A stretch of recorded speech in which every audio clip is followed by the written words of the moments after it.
Pues el día de hoy nos da mucho gusto recibir en este nuevo espacio quiénes somos en la oposición al doctor José Antonio Crespo. Él es historiador, escritor, analista político. Ustedes lo pueden leer en el periódico El Universal, lo pueden escuchar en Grupo Fórmula, lo pueden leer también en el portal de Etcétera.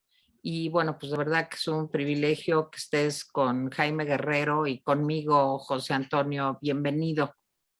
Gracias, al contrario, gracias por la invitación. Me da mucho gusto estar en este programa, en esta serie. Y pues aquí estamos para platicar todo lo que se quiera. Tere. Muchas gracias. Jaime, si quieres comenzar. Sí, bueno, la idea es pues un poco mostrar que la oposición, José Antonio, no solamente está en los partidos, porque mucha gente tiende a decir, pues es que la oposición solo está en los partidos. Pues no, yo creo que hay una buena oposición en la sociedad civil, en las academias. ¿Cómo ves esto, José Antonio? ¿Tú qué opinarías de las oposiciones? Sí, a veces se usa precisamente para distinguir, a veces por lo menos así lo hago yo. Oposición, sí me refiero a los partidos opositores. A los que no están en los partidos, pero no están a gusto con un gobierno determinado, les llamo disidentes, porque son los que no están de acuerdo precisamente con lo que se está haciendo, pero para distinguirlo un poco con los partidos. Pero efectivamente, de hecho, los disidentes, los críticos, los inconformes, pues la mayoría están fuera de los partidos, porque los partidos agrupan una cierta cantidad de militantes y el resto de la ciudadanía pues no está militando, y muchos de ellos, dependiendo de qué gobierno estuviéramos hablando, pues no están conformes con su gobierno de ese momento. Entonces critican, votan precisamente por los partidos de oposición, o a veces se abstienen porque ninguno les convence, pero eso no significa que estén contentos o a gusto con el gobierno en turno. Entonces, claro que es muy heterogénea la oposición y la disidencia, porque son grupos con sectores con distintos intereses, con diferentes mentalidades, incluso con distinta ideología. Quienes no están ahorita, por ejemplo, con el obradorismo, pues hay desde el centro izquierda, la llamada socialdemocracia, muchos de los cuales estamos, porque yo me incluyo en esa corriente, fuera del obradorismo. Y está centro izquierda, centro derecha, liberales, conservadores, de los más conservadores, y también con distintas propuestas que no necesariamente coincidimos todos en qué se debe hacer o cómo sería distinto a lo que hace el gobierno en muchos temas, ¿no? Entonces, es heterogénea la oposición y la disidencia, no es uniforme, no es heterogénea. En el discurso de López Obrador nos meten en el mismo cajón a todos, como si realmente fuéramos un sector homogéneo, corrupto, hipócrita, ultraconservador en muchos temas, y no, para nada. Hay gran diversidad, gran heterogeneidad.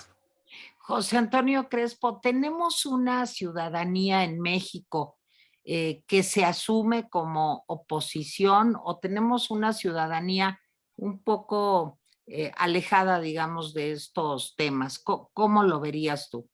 Sí, mira, eso se refleja en los niveles de abstención.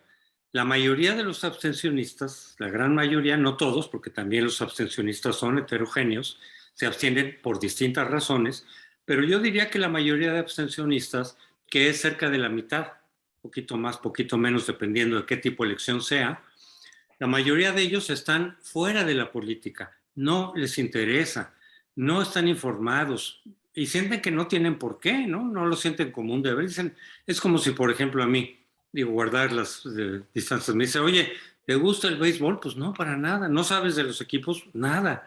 ¿No sabes quiénes son los entrenadores, los jugadores? Nada, no me interesa. Punto, me alejo. Y cuando hablan de eso, no sé ni de qué están hablando. Bueno, en muchos temas podemos decir que hay gente que no se interesa. Pues la política, aunque en principio es una actividad en la que nosotros podemos influir y que tiene repercusión sobre nuestras propias vidas, porque las decisiones del gobierno de una u otra manera repercuten en nuestra vida, para mucha gente es simplemente un tema que no les interesa, totalmente ajeno. Y esos normalmente tienden a abstenerse y a no informarse. No ven programas, ni programas de radio, ni mesas políticas en la televisión, En las redes están metidos en otros temas que no tienen nada que ver con la política. Entonces sí, es una gran cantidad de gente muy despolitizada. Ahora, eso no ocurre solo en México, ocurre en varios países. Estados Unidos tiene un nivel de participación muy bajo para ser un país tan importante. O sea, alrededor del 50% también como nosotros, no como el 80% que prevalece en Europa, ellos son más politizados. En fin, varía mucho, pero en todos los países hay un sector muy despolitizado. José Antonio, pero en un momento en donde podríamos pensar que se ve amenazada la democracia, ¿no sería importante convocar, invitar a tener una participación más activa? Por supuesto, sería el ideal de la democracia es que participe todo el mundo, que tuviéramos tasas de participación electoral, pues ya no digas del 80, del 90, ¿no? No sería lo ideal. Pero a esas personas realmente son reacias a la política. Yo conozco gente así, es decir, en mi medio ambiente familiar, social, de amigos, hay gente que dice, no, ¿sabes qué? De política yo no me interesa. Oye, pero es muy importante. Sí, será muy importante, pero ni sé, ni me importa. No confío en los partidos. Hay un componente en esa despolitización de desconfianza generalizada. Y tú le puedes decir, sí, yo también desconfío de los partidos, pero precisamente por eso pues hay que estarlos equilibrando. Si alguno abusa, pues hay que votar por los otros, hay que castigarlos en las urnas. No. A mí no me interesa, no entiendo nada. Déjenme en paz. Fíjate que no sé si ustedes recuerdan que en 2009 hubo un movimiento del voto nulo. Sí, claro. Y yo participé fuertemente. Pero ese, a diferencia de la abstención o de la abstención tradicional, no era despolitizado. Yo lo que decía era, mira, de pronto en ese momento, en 2009, no me siento atraído por ningún partido. Todos los partidos, por distintas razones, me han decepcionado. Además, era una elección intermedia que tiene un nivel de importancia menor que la presidencial en un sistema presidencialista como el nuestro. Pero yo dije, ¿sabes qué? Yo ya me decepcioné del PRD, del PAN con Fox, yo voté por Fox, pero me decepcionó mucho su desempeño. En fin, el PRI nunca voté por el PRI, el Verde, pues por favor. Entonces yo dije, bueno, en vez de abstenerse, como mucha gente cuando no encuentra una opción, en vez de abstenerte, vas y votar voto nulo, que en muchos países incluso está reglamentado, incluso puede tener consecuencias legales el voto nulo. Entonces yo dije, yo voy a formar parte de este movimiento que se dio simultáneamente en varios estados. Yo ya había llegado a esa conclusión de decir, yo no voy a votar por nadie, pero prefiero anular el voto. ¿Por qué? Porque anular el voto también es una forma de participar, no es simplemente alejarte. Yo lo que decía en ese movimiento es, si en lugar de abstenerse, pero estaba dirigido, por lo menos mi punto de vista, a los abstencionistas, no a los que tenían una preferencia. Me decían, ¿y por qué? ¿Por qué anulas el voto? ¿Por qué no votas por tal o cual partido? Yo decía, no, quien esté convencido de cualquiera de los partidos, que vaya y vote, por supuesto. ¿A ti te convence el PAN? Pues ve y vota. ¿O vas a utilizar un voto útil para que el PRI tenga menos apoyo? Ve y vota. Pero yo decía, si yo no quiero votar por ninguno me atrae ahorita, no lo veo importante, en vez de abstenerse, votas nulo. Yo decía, esa era la campaña. ¿Por qué? Porque manda una señal a los partidos. En todo caso, tu inconformidad se nota más como voto nulo que como abstención. Porque la abstención puede responder a otras razones distintas. Se me perdió la credencial, estaba enfermo ese día, en fin, mucha gente que efectivamente suele votar, pero en algún momento ninguno le convence, se abstienen. Se llama abstencionismo activo, frente al abstencionismo pasivo, que es el desinterés, la desmotivación. Entonces la campaña del movimiento del voto nulo era, ve a las urnas, es que ningún partido me convence.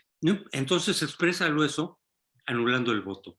Porque si en lugar de un 2 o 3% de voto nulo, que a veces es hasta por errores, ¿no? Hubiera un 10%, 15%, 20% que le comes al abstencionismo, los partidos se van a fijar.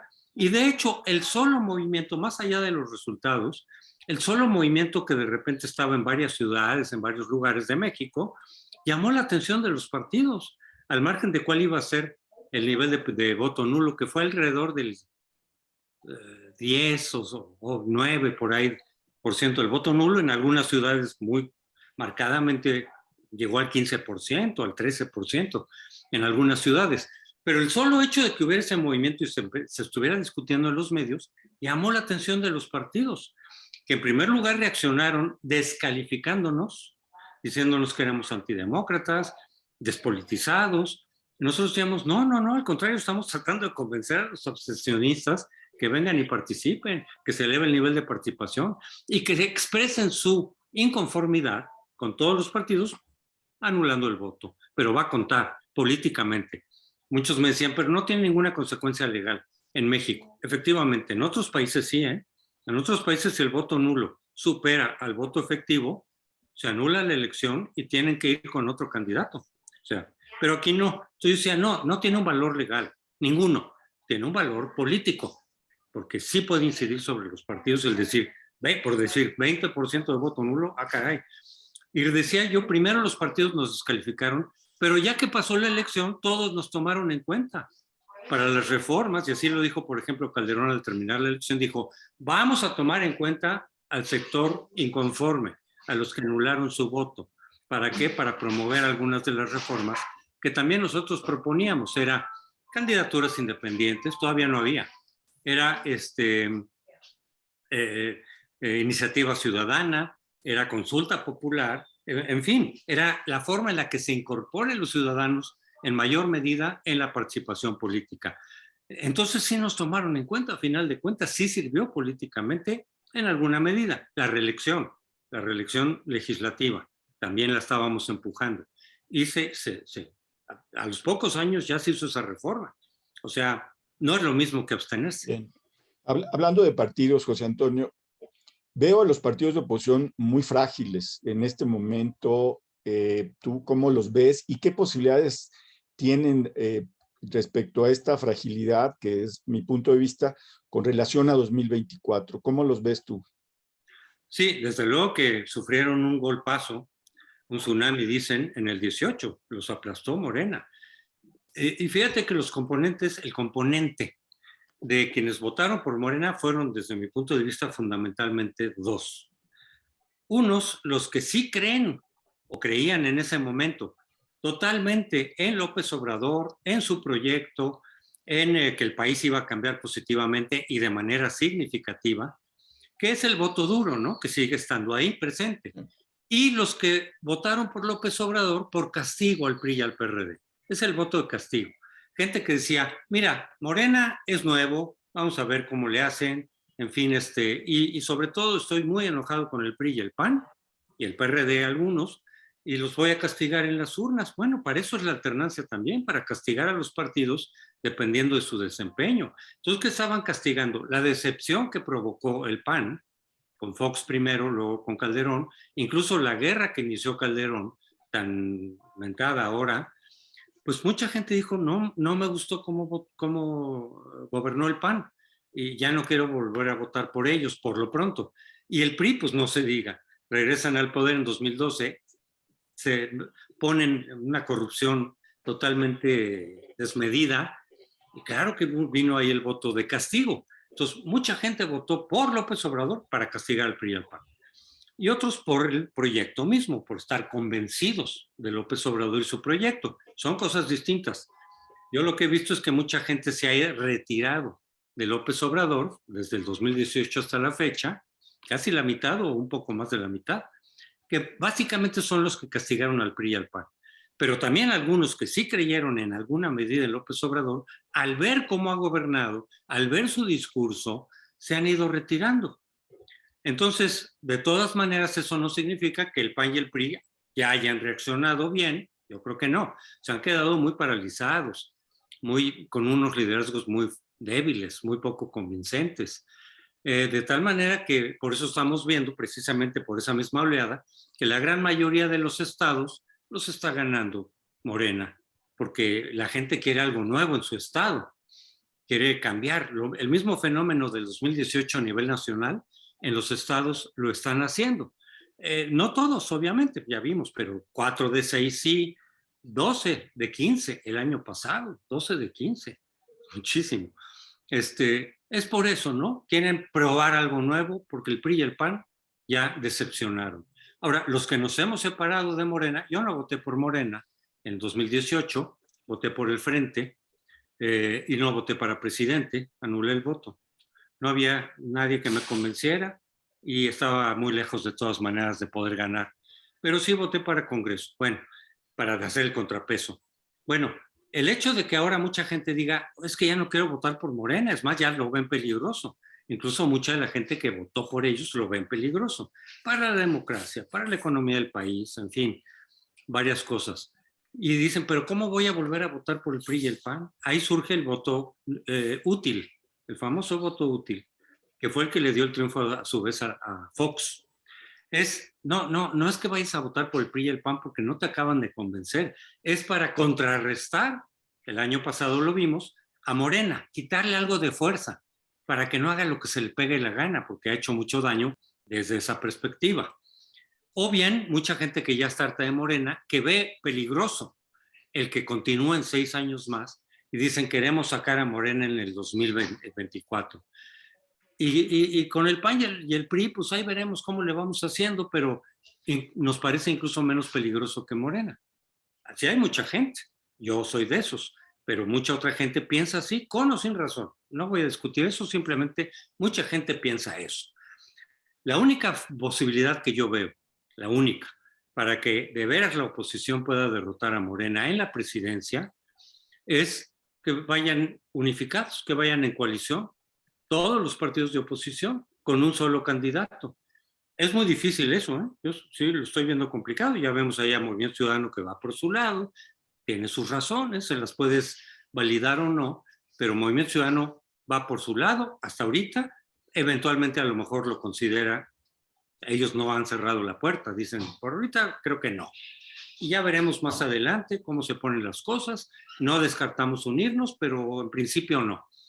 Entonces se ve difícil incluso que se pongan de acuerdo PRI, PAN, PRD sobre qué procedimiento tienen que aplicar para que surja el candidato único, bueno, el de ellos, el candidato del frente opositor, y los demás convalidarlo. No está fácil, pero yo veo como la única posibilidad de ganarle a Morena. Si van 2 o 3 candidatos, incluso 2, yo creo que Morena gana efectivamente.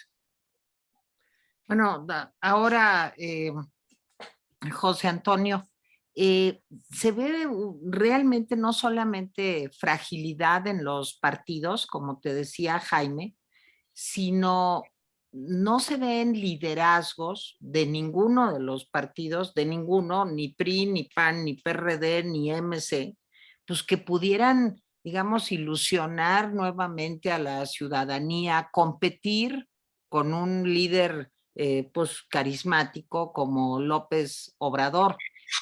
¿Qué cuenta más desde tu punto de vista?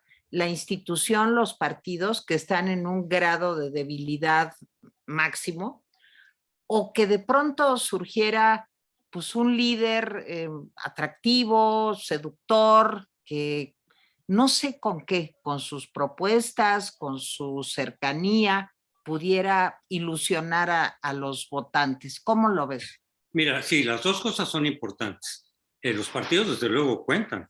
Hemos visto que con la excepción del Bronco en Nuevo León, las candidaturas independientes no levantaron, incluso la propia Margarita de plano dejó la carrera, ¿no? Porque pues no levantaba. Y la misma Margarita hubiera obtenido una votación importante, según las encuestas decían, de haber ido con el PAN. Pero en fin, no le aceptaron la candidatura, se salió, ya sabemos, ¿no? Sí, cuentan mucho los partidos, sí. Y en esas circunstancias cuentan mucho que vayan unidos. Tanto que yo es la única posibilidad que veo, como ya les dije.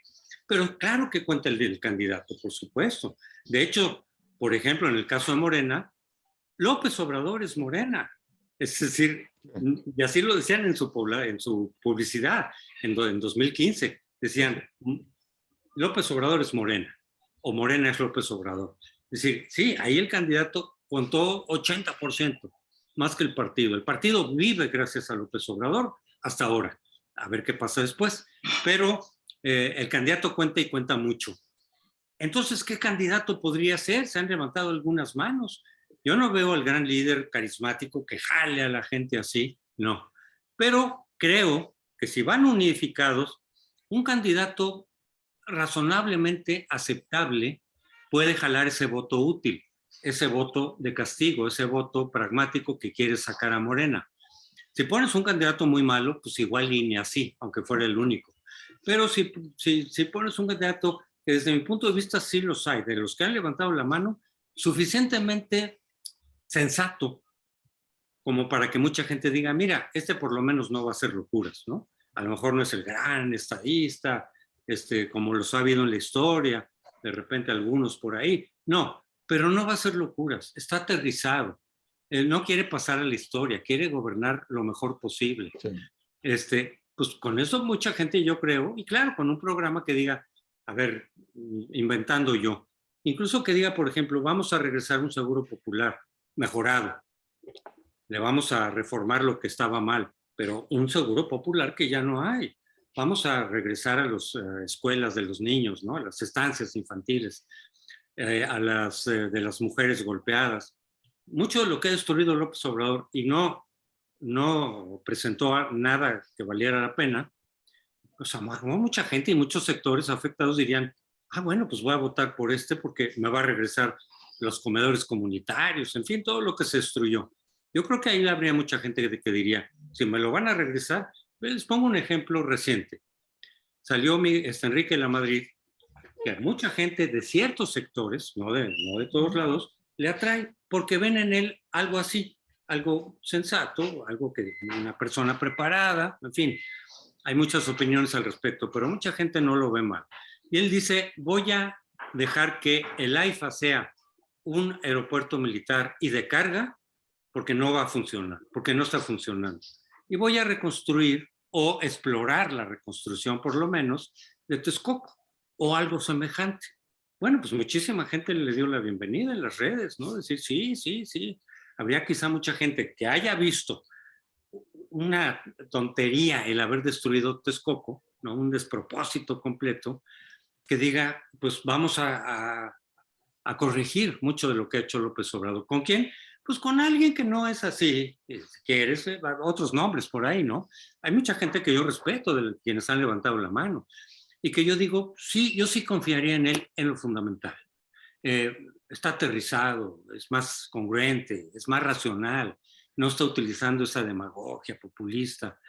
Bueno, con eso bastaría, y eso sí, siendo el único candidato, para que el voto útil, el voto que ya no quería Morena, pudiera congregarse en torno a ese candidato. Pero estoy de acuerdo, el candidato sí importa y mucho.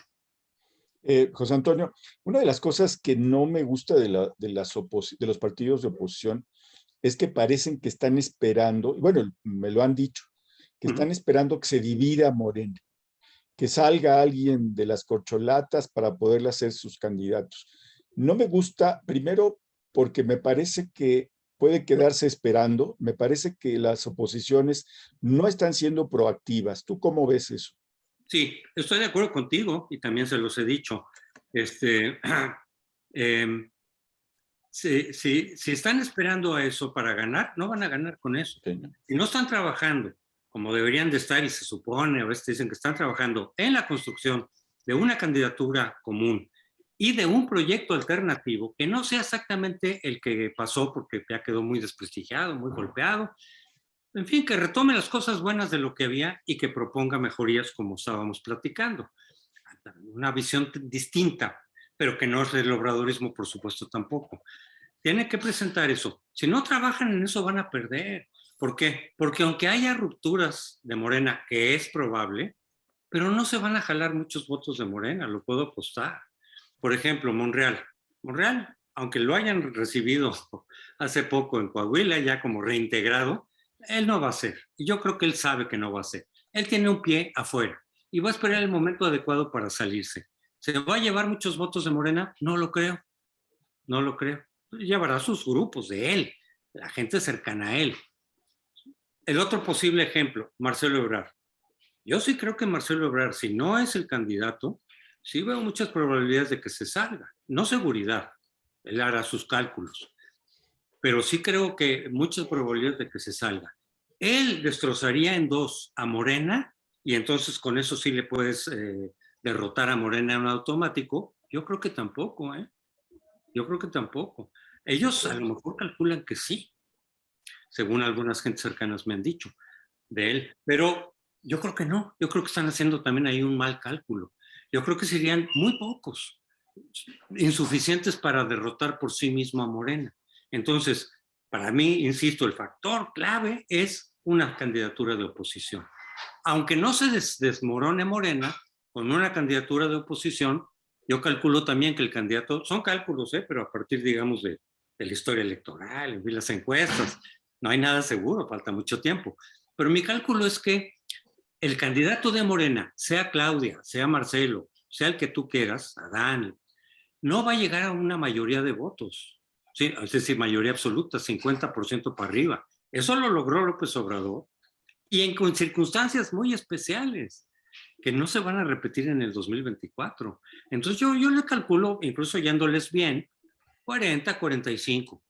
Y ya sería bastante bueno, 45% en un sistema pluripartidista. Entonces no creo que lleguen al 50. En cuyo caso sería un 55 o 60% de votos potencialmente opositores. Si tú tienes un candidato que logre aglutinar ese voto, ganas.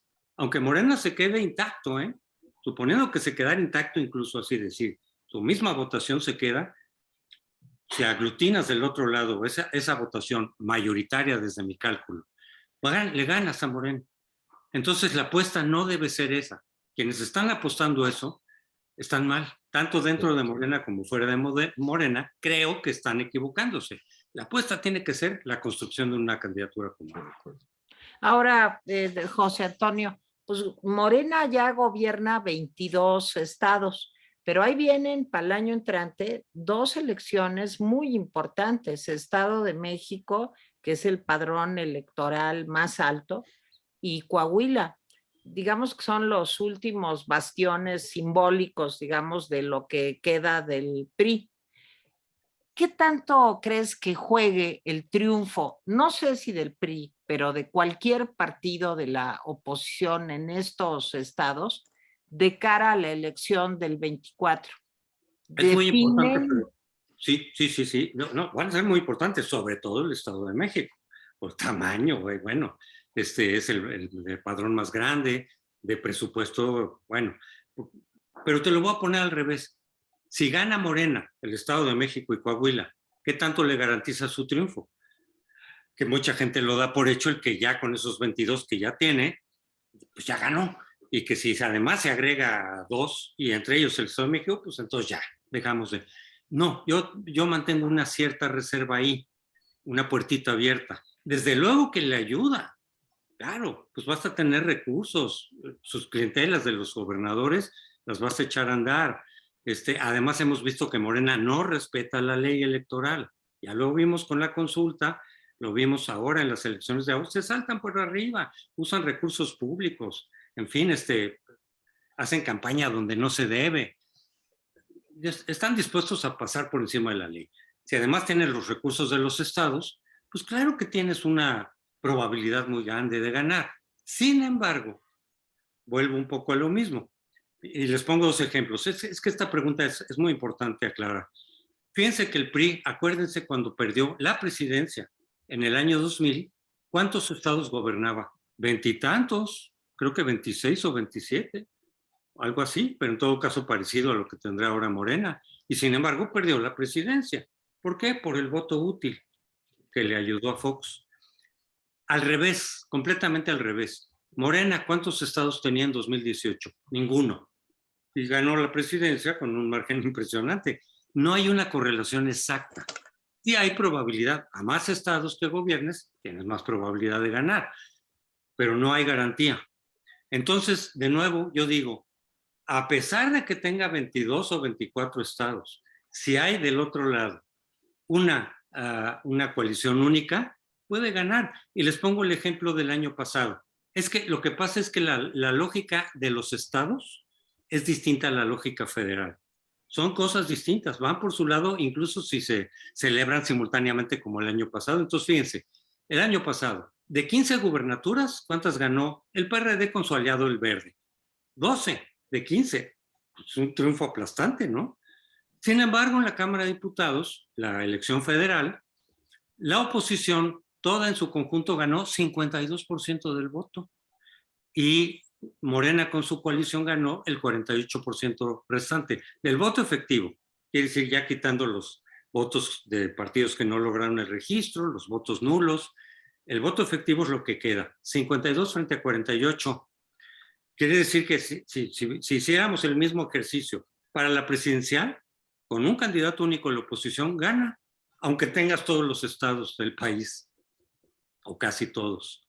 Entonces, queda la ventanita abierta. Y una vez más me lleva a la conclusión de que la variable clave es la candidatura unida de la coalición. Esa es, ¿eh? Con esa puedes ganar, no hay garantía tampoco, pero puedes ganar. Sin esa, olvídate. Sí, yo de acuerdo. Esa es la variable clave. Sí, de acuerdo. Una última pregunta. ¿Tú ves algún plan B de las oposiciones si no logran una alianza triunfadora? O sea, Mira, algo que estén pensando sobre eso.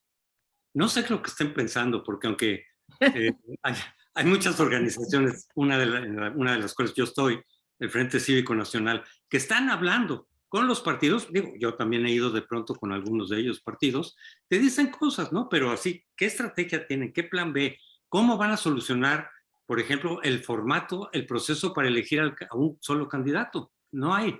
Se habla de varias cosas, que si primarias, no se pueden las primarias, el INE no puede, cuesta mucho. Entonces, ¿cuál otro? Están medio rezagados, según yo, lo que yo estoy percibiendo, y ellos dicen, no, hay tiempo, esto con calma. Bueno, ojalá, pero creo que los veo retrasados en todo caso. Entonces, no sé qué es lo que estén pensando, pero mira, un escenario que también está por ahí, muy poco probable, es que efectivamente Marcelo se salga de Morena porque no fue el candidato, lo va a recoger Movimiento Ciudadano, muy seguramente. E incluso el Verde se podría ir con Marcelo. ¿Por qué? Porque acuérdense que el Verde, ¿quién lo hizo? Marcelo y Camacho, durante el gobierno de Salinas, con la bendición de arriba. Marcelo ha tenido mucho contacto y mantiene mucho contacto con el Verde. Muchos de los diputados del Verde hoy son gente de Marcelo. Y él fue diputado del Verde, cuando se salió ya del PRI y eso, fue diputado del Verde primero. Entonces, no me extrañaría que el Verde se fuera. Y entonces Movimiento Ciudadano y el Verde, una coalición extraña, pero con Marcelo de candidato. Y si los opositores no se ponen de acuerdo o no logran una candidatura más o menos fuerte, tampoco descarto que los opositores de pronto digan vamos a negociar una sola coalición. No lo veo como lo más probable, ¿eh? Pero ese podría ser, por ejemplo, un plan B. Si los opositores no logran una sola candidatura, o del otro lado, si logran una candidatura más o menos decente, los opositores, y en las encuestas está arriba su candidato y Marcelo por abajito, tampoco descarto totalmente que puedan negociar y decir, vénganse con nosotros y les vamos a dar tales secretarías, y si quieren pongan el candidato para la Ciudad de México, por ejemplo, ustedes, que sea de Movimiento Ciudadano, podrían tener un buen candidato, yo creo. Monreal podría ser un candidato para la Ciudad de México. Yo creo que por ahí va a ir Monreal. Vamos a ver. Entonces podría haber elementos de negociación. Repito, para terminar, no veo muy probable ese escenario, pero no lo descarto del todo. Ese tipo de arreglos, eventualmente, podrían ser el plan B. No sé si lo tengan contemplado ellos, pero sobre la marcha de lo que va ocurriendo, de pronto, pues vamos a hacer esto, vamos a hacer lo otro. Oye, José Antonio, ahora sí ya es la última. ¿Cómo podemos ser ciudadanos más participativos, más activos, más comprometidos, viendo pues la situación grave en la que se encuentra nuestro país en cuanto a inseguridad, economía, salud, en fin? Creo que no hay un rubro que esté marchando bien en México ahorita, ¿no? Como quisiéramos todos. ¿Cómo podemos participar más? ¿Cómo podemos ser pues más propositivos y colaborar en algo a que todo esto que tú nos planteas, pues a lo mejor pudiera ser una realidad para el 24, ¿no? Sí, pues son escenarios, ¿no?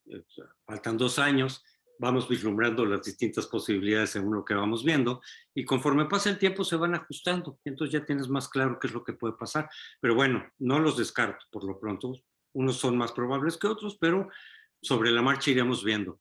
Mira, hay un segmento de ciudadanía muy politizada, no es la mayoría, pero hay un segmento muy politizado que no quieren participar en partidos políticos. Politización no significa que quieras estar en partidos, pero que sí estás muy atento a la política, que sí opinas, que sí vas, y luego eso se concreta en las organizaciones civiles, o antes les decían no gubernamentales.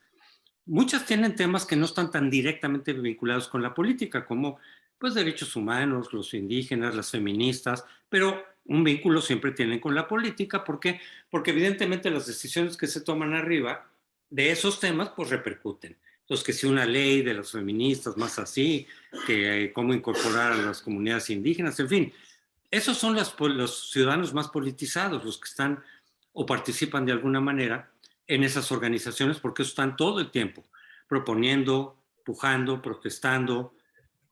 Los que estudian la corrupción, por ejemplo, pues han sacado cosas importantes, ¿no? De corrupción de todos los partidos, por cierto, no solamente del actual gobierno.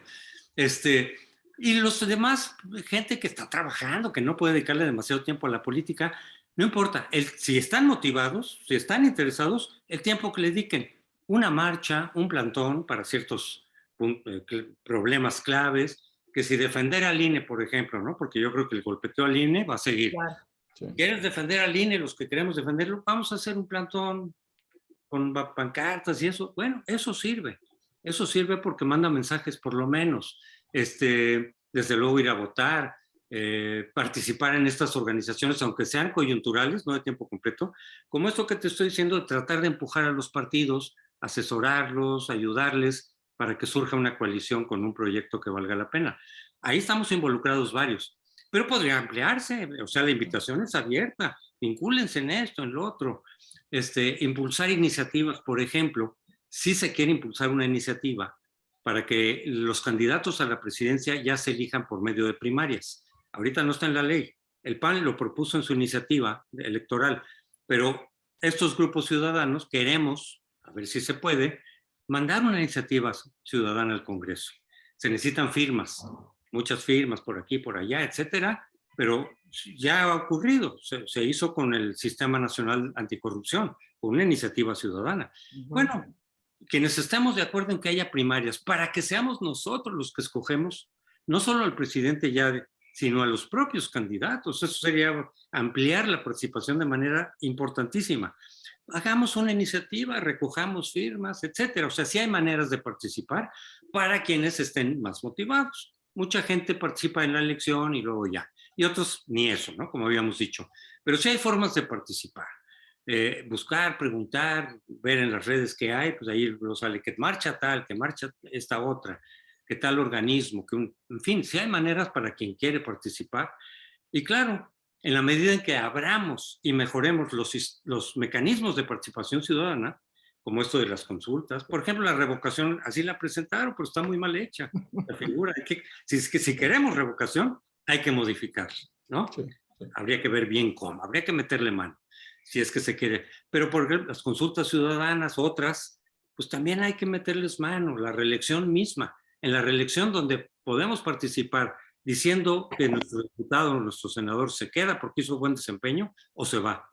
La deciden primero los partidos. O sea, le hicieron mal para ellos no perder ese control, para no perder ese monopolio. Ellos deciden primero quién se puede reelegir o no. Pues eso está mal. Somos nosotros los que debemos decir se queda o se va el diputado, dependiendo de su desempeño. Entonces, habría que mejorar esos mecanismos de participación ciudadana, incorporar otros, como las primarias, y esa nos irá dando este espacio para participar de manera más decisiva. Yo estoy a favor, perdón, nada más, de lo que dice Morena y López Obrador. Más democracia participativa, sí, pues sí, pero bien hecho. No las consultas que la ha hecho así por fuera, manejada por Morena, sin ningún control de nada, pues no. Eso evidentemente no. Muy bien. Muy bien, pues José Antonio Crespo, Jaime, te agradecemos, Jaime, sí, claro, y yo muchísimo tu presencia. Jaime, ¿quieres ayudarnos a despedirnos de José Antonio? Bueno, pues como te decía Tere antes de que empezara el programa, pues eres el primero de esta serie que vamos a hacer. Vamos a entrevistar a académicos, analistas, periodistas y gente de los partidos. Les vamos a preguntar sus opiniones, cómo ven el futuro. Y bueno, pues a mí en lo personal me alegra mucho que haya sido pues nuestro primer entrevistado, José Antonio. Yo sí tú no me conoces a mí, pero yo sí te conozco a ti a través de tus escritos, tus participaciones en Twitter. Me dio mucho gusto, José Antonio. Y bueno, pues a ver si no es la última vez que nos encontramos. Claro que no, te vamos a estar ahí molestando. Me honra mucho el haber sido el primer invitado. Cuando quieran, por supuesto, ¿no? Cuando los temas se propicien, cuenten conmigo. Y les mando un saludo muy, muy afectuoso.